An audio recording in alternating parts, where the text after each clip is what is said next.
Good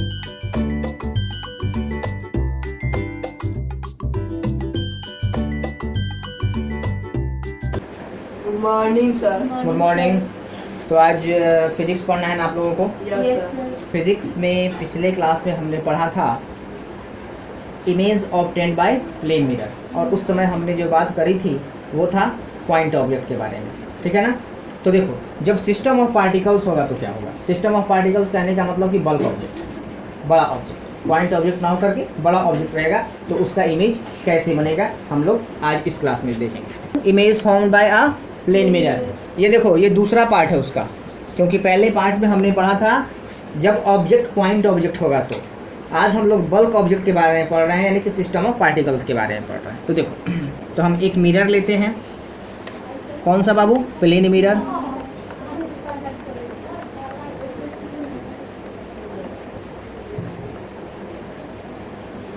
ये mirror है M और एम डैश। ये कौन सा मिरर है बाबू? Plane mirror. इस प्लेन मिरर के सामने हमने एक ऑब्जेक्ट रखा,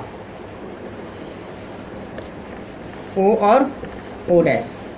और जैसा कि हमने आपको पिछली क्लास में बताया था, एक ऑब्जेक्ट का इमेज ऑब्टेन करने के लिए हमको कम से कम 2 रे की ज़रूरत पड़ती है, ठीक है ना।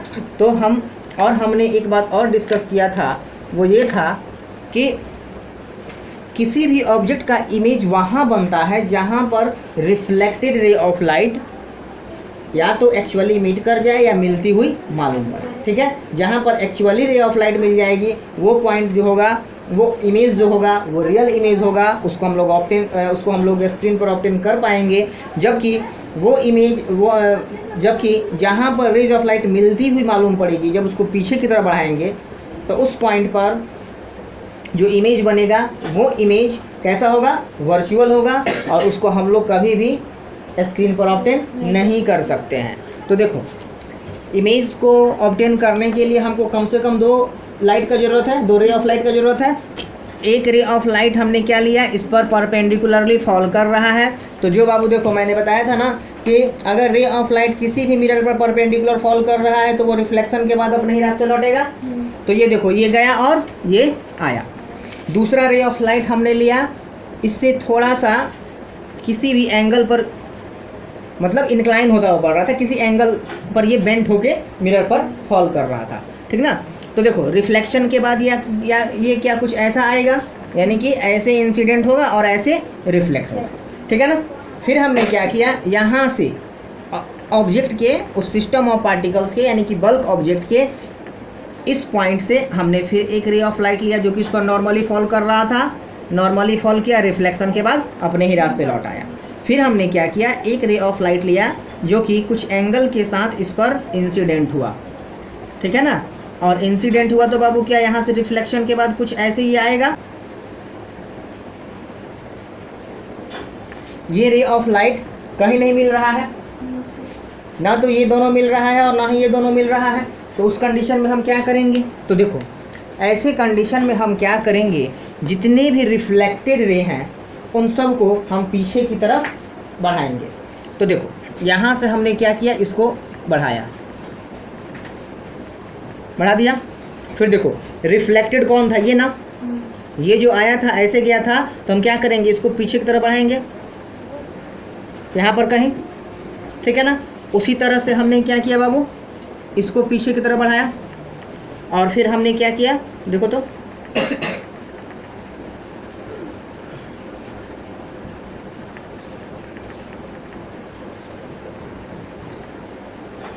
यहाँ बढ़ाया। तो देखो, क्या ये दोनों रिफ्लेक्टेड रे इस पॉइंट पर और ये दोनों रिफ्लेक्टेड रे इस पॉइंट पर मिला ना, तो इस ऑब्जेक्ट का इमेज जो बनेगा वो यहाँ पर बनेगा। देखो, और चूंकि इस पॉइंट पर बन रहा है, मिरर के पीछे बन रहा है, तो मैंने पहले ही बताया था जो इमेज मिरर के पीछे बनता है वो ऑलवेज वर्चुअल होता है। तो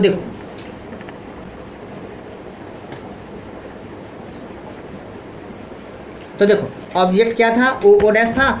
इमेज को हमने क्या, किस चीज़ से दिखाया? आई और आई डैश, ठीक है। तो ये आई और आई डैश पोजीशन जो होगा इस ऑब्जेक्ट का इमेज होगा। देखो, ये तो था formation of image by plane mirror, ठीक है ना। अब हम देखते हैं इसके कैरेक्टरिस्टिक को समझते हैं कि कैरेक्टरिस्टिक क्या होगा। तो देखो, प्लेन मिरर से जो इमेज बनेगा उसका पहला प्रॉपर्टी क्या होगा, उसका पहला कैरेक्टरिस्टिक क्या होगा कि वो कौन सा होगा बाबू, वर्चुअल इमेज होगा। क्यों वर्चुअल इमेज होगा, क्योंकि यह मिरर के पीछे बना है। और दूसरा कारण ये रिफ्लेक्टेड रे को पीछे बढ़ाने से यह वह पोजीशन हमको मिला है जहाँ पर ये इमेज बनेगा। तो दो कारण है इसके वर्चुअल होने का, पहला तो इमेज पीछे बना और दूसरा रिफ्लेक्टेड रे के एक्चुअल क्रॉसिंग से, एक्चुअल मीटिंग से नहीं बना है, बल्कि रिफ्लेक्टेड रे को पीछे बढ़ाने से बना है। तो ये दो कारण था। तो हमने क्या देखा, पहला कैरेक्टरिस्टिक इमेज कैसा होगा बाबू, वर्चुअल होगा। दूसरा कैरेक्टरिस्टिक ये है कि जितना बड़ा ऑब्जेक्ट उतना बड़ा इमेज, ठीक है। तीसरा कैरेक्टरिस्टिक जो होगा, इमेज जो होगा ऑलवेज इरेक्ट होगा। इरेक्ट कहने का मतलब सीधा होगा, ठीक है ना। तो देखो चलो यहाँ मेंशन कर देते हैं। तो पहला कैरेक्टरिस्टिक क्या होगा इसका, ये वर्चुअल होगा, इमेज जो होगा बाबू वर्चुअल होगा। सेकंड क्या होगा, second same size as the object, same size as the object. ये हम लोग इमेज के कैरेक्टरिस्टिक के बारे में पढ़ रहे हैं, ठीक है। तीसरा equidistant from the mirror,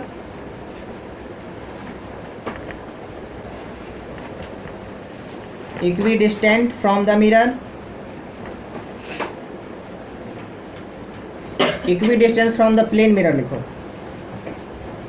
equidistance का मतलब समझ रही हो बाबू, समझ रहे हो तुम बाबू। देखो कहने का मतलब कि अगर ऑब्जेक्ट का डिस्टेंस, मान लो मिरर से हमने 25 सेंटीमीटर की दूरी पर अगर ऑब्जेक्ट को रखा था तो उसका इमेज मिरर के पीछे 25 सेंटीमीटर के दूर बनेगा। यानी कि मिरर से के सामने ऑब्जेक्ट जितना दूरी पर होगा उसका इमेज मिरर के पीछे उतना ही दूरी पर बनेगा। यही मतलब है इक्वी डिस्टेंट का, ठीक है। चौथा कैरेक्टरिस्टिक क्या है बाबू, यह जो होगा इरेक्ट होगा। इरेक्ट कहने का मतलब क्या, ऑब्जेक्ट इमेज जो बनेगा वो सीधा बनेगा, समझे। और एक पांचवा कैरेक्टरिस्टिक भी इसमें होता है और वो ये है कि इमेज जो होगा लैटरली इन्वर्टेड होगा। तो फिफ्थ कैरेक्टरिस्टिक हमने क्या पढ़ा बाबू, लैटरली इन्वर्टेड।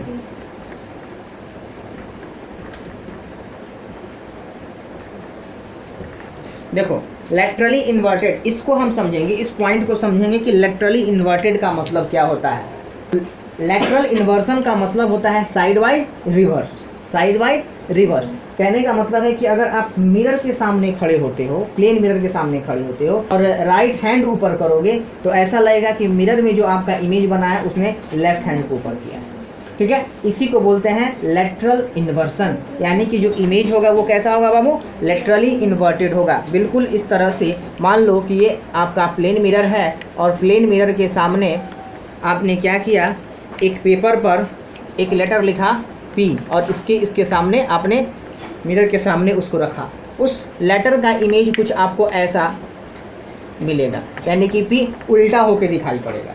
तो इसी प्रोसेस को जो साइड वाइज रिवर्स होने का प्रोसेस होता है ना, उसी को हम लोग बोलते हैं लेटरल इन्वर्सन। और इमेज को क्या बोलेंगे, प्रोसेस क्या होता है, प्रोसेस को बोलेंगे लेटरल इन्वर्सन। और जो इमेज बना वो क्या होगा, लेटरली इन्वर्टेड, ओके। तो ये सारे के सारे कैरेक्टरिस्टिक थे प्लेन मिरर के बारे में। चलो, अरे यहाँ पर डबल आर नहीं होगा, सिंगल आर होगा। अब हम लोग इसके यूजेस के बारे में पढ़ेंगे कि प्लेन मिरर का इस्तेमाल हम लोग कहाँ कहाँ करते हैं अपने डेली लाइफ में। तो देखो बाबू, सबसे पहला इसका यूज ड्रेसिंग मिरर के रूप में हम लोग करते हैं।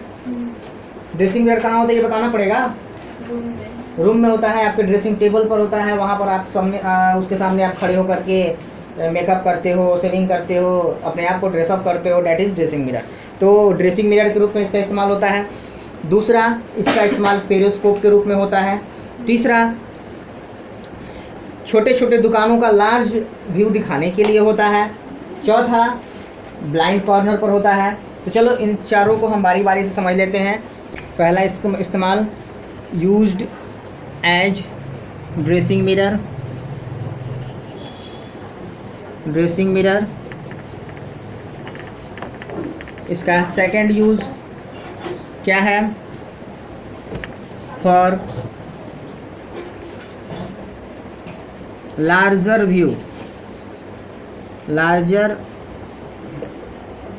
व्यू ऑफ शॉप्स, इसका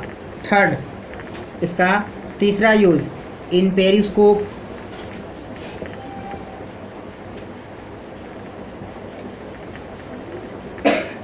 और इसका fourth use at blind corner, यहाँ लिख देते हैं एट ब्लाइंड कॉर्नर।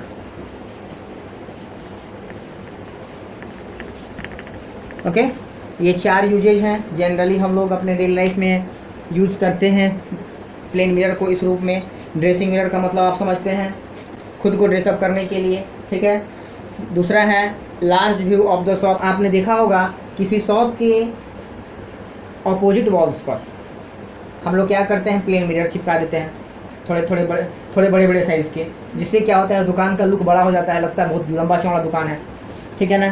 तो लार्ज व्यू के लिए, शॉप के लार्ज व्यू के लिए करते हैं। तीसरा पेरिस्कोप के लिए। पेरिस्कोप समझो, देखो पेरिस्कोप इस तरह का एक इक्विपमेंट होता है जो इस तरह का नल्ली होता है, मेटल का एक नल्ली होता है जो कि इस शेप का होता है, ठीक ना। और इसमें क्या किया होता है बाबू, यहाँ पर प्लेन मिरर फिट किया हुआ होता है। एक प्लेन मिरर यहाँ फिट किया होता है और दूसरा प्लेन मिरर सेम एंगल के साथ यहाँ पर फिट किया हुआ होता है। और यहाँ पर जो होता है हम लोग यहाँ से चीज़ों को ऑब्ज़र्व करते हैं। यहाँ से कोई भी ऑब्जेक्ट अगर यहाँ पर है तो उसका इमेज इस पर बनेगा, और यहाँ से उस इमेज का रिफ्लेक्शन इस मिरर पर होगा, और फिर इमेज का रिफ्लेक्शन फिर यहाँ से हमारे सोल्जर्स के आँखों पर होगा, ठीक है। तो यहाँ जो सोल्जर इस गड्ढे में चिपके बैठा हुआ है वो उस गड्ढे से बाहर के एक्टिविटी को वो ऑब्जर्व कर पाएगा, ठीक है ना। तो इसका इस्तेमाल हम लोग कैसे करते हैं बाबू, सिक्योरिटी पर्पस के लिए करते हैं, in the field of war करते हैं, दुश्मनों की एक्टिविटी को पता लगाने के लिए करते हैं। इसका इस्तेमाल समुद्र की गहराइयों में छुप करके भी किया जाता है सिक्योरिटी पर्पस से, दुश्मन की जहाज़ों को देखने के लिए, ऑब्जर्व करने के लिए, ठीक है। तो इसको हम क्या बोलेंगे बाबू, यही तो ये आपने देखा, ये क्या है बाबू, ये पेरिस्कोप, ठीक है। देखो, और चौथा है एट ब्लाइंड कॉर्नर। मान लो कि एक ऐसा रोड है, ये ऐसा रोड है, यहाँ पर बड़ी बड़ी इमारतें हैं, और यहाँ और यहाँ और यहाँ, यानी कि इस रोड के पेरीफेरी पर लंबी लंबी इमारतें हैं। उस कंडीशन में क्या होता है कि अगर यहाँ से कोई व्हीकल ऐसे जा रहा है और इधर से कोई व्हीकल आ रहा है, दोनों एक दूसरे को नहीं देख पाया, ठीक है, क्योंकि यहाँ इस कॉर्नर की वजह से और इस कॉर्नर की वजह से, तो ये दोनों व्हीकल एक दूसरे को नहीं देख पाया। और जैसे ये इस पोजीशन पर पहुँचे, दोनों में भिड़ंत हो गई, दोनों का एक्सीडेंट हो गया। तो इस कंडीशन से बचने के लिए इस कॉर्नर पर, जो यहाँ पर ये कॉर्नर बना है ना, इस कॉर्नर पर हम लोग प्लेन मिरर लगा देते हैं, ठीक है ना। प्लेन मिरर लगा देते हैं, जिससे क्या होगा कि इधर से कोई ऑब्जेक्ट आएगा तो उसका इमेज इस मिरर में दिखाई देगा, और फिर इधर से कोई ऑब्जेक्ट आ रहा है तो इधर वाले ड्राइवर को इधर वाले गाड़ी का इमेज दिखाई देगा, जिससे कि क्या होगा, दुर्घटना होने से बच जाएगी। तो ऐसा कॉर्नर जहाँ पर टर्निंग लेते समय, जहाँ पर घूमते समय, ठीक है ना, हम लोग क्या करते हैं कि दूसरे साइड से आ रहे वाहन को हम लोग नहीं देख पाते हैं, वैसे कॉर्नर को हम ब्लाइंड कॉर्नर कहते हैं। तो ब्लाइंड कॉर्नर पर भी इसका इस्तेमाल करते हैं ताकि हम एक्सीडेंट से बच सकें, ठीक है। तो ये था प्लेन मिरर के बारे में, और हमने प्लेन मिरर के दोनों कंडीशन को पढ़ लिया, पॉइंट ऑब्जेक्ट के बारे में भी पढ़ लिया, और सिस्टम ऑफ पार्टिकल्स यानी कि बल्क ऑब्जेक्ट के बारे में भी हमने पढ़ लिया। अब आगे जो हम लोगों को पढ़ना है वो पढ़ना है क्या, स्फेरिकल मिरर। तो स्फेरिकल मिरर के बारे में हम लोग अगले कक्षा में पढ़ेंगे, अगले क्लास में पढ़ेंगे। आज के लिए बस इतना है, ओके, चलो, see you, welcome, see you in the next class.